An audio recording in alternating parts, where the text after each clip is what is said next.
Hi, my name is Nick Adams. I'm the Commercial Director for Alltech's Technology Group globally, and just want to give you a quick update as to what we've seen over this past year when we think about mycotoxins around the world, but particularly in Latin America, North America, because we've seen a sort of moderate risk when we think about mycotoxins, particularly when we're focusing on grain, on maize, and predominantly we see mycotoxins from the Fusarium family. We're measuring those using two different methods, particularly in Latin America, where we're using our 37 plus system, which is based on mass spectrometry, and we can test the 54 different mycotoxins. Also, we can test locally in country using what we call RAPIREAD, and that's testing using lateral flow devices where we can test for up to 6 mycotoxins. So between those two tests, we get a good overview of mycotoxin contamination around the world. And again, particularly in Latin America, where we have grain primarily coming from Brazil, Argentina, as well as from North America, we're concerned about the Fusarium mycotoxin family. So we're thinking about the DON group, we're thinking about fumonisins, we're thinking about T2, we're thinking about zearalenone. And over this past year, we would say that we've seen a moderate risk. Yes, there's some lower risk, but we've seen a lot of samples in the moderate risk, with then also some in the higher risk. So on average, we see around 8 mycotoxins in each sample that we test using 37 plus.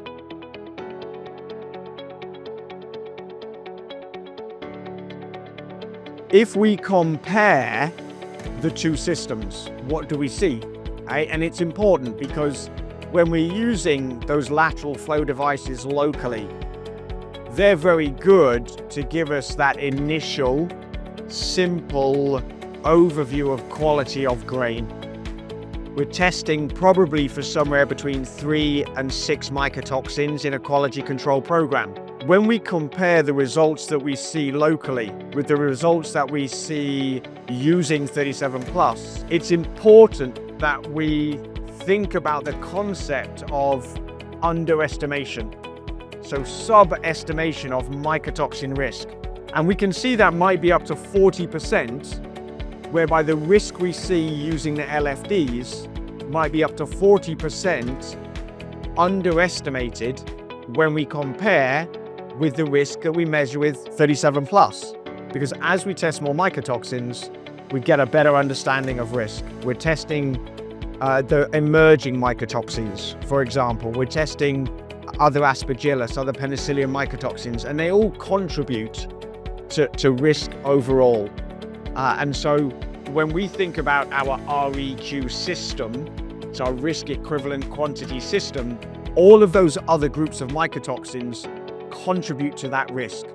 And so, as I said, when we're thinking about testing for 2 or 3 mycotoxins, really good because they're the key mycotoxins, but we've got to consider the bigger picture, and that's where 37 plus comes in, and that concept of thinking about underestimation. And that's where the Alltech system, the data that we have, we can help clients understand that for a particular region, for a particular grain, for a particular season or year.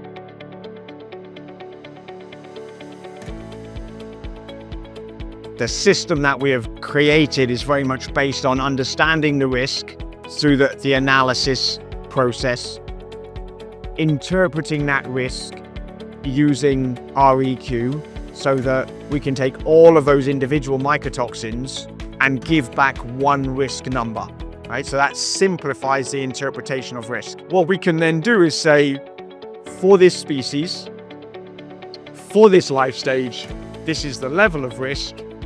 And then on the back of that, make the best recommendation for the right technology, the right product to help mitigate that risk. And so, we have a family of products that have been developed around mitigating different levels of risk, always looking at a broad spectrum of risk, but different levels of risk for different species and life stages. And so on that basis, depending on what we're seeing from the analysis, what we're seeing in the field, putting those things together, being able to recommend the right product at the right inclusion level based on the research that we have done for that particular situation.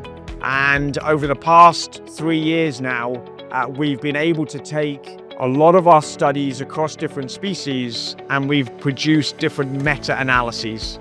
So we have produced one for broilers, one for layers and breeders in the last 3 years. And so that's a great way that we've been able to go back across all of our individual studies, summarize those into a meta-analysis. And that again has been really helpful to allow us to help us to determine at which different mycotoxin risk levels do our products function when we're thinking about that commercial environment. So as a program, identifying the risk, quantifying the risk through the interpretation, and then providing the best mitigation strategy based on 25 years of research, both in the laboratory and in the animals.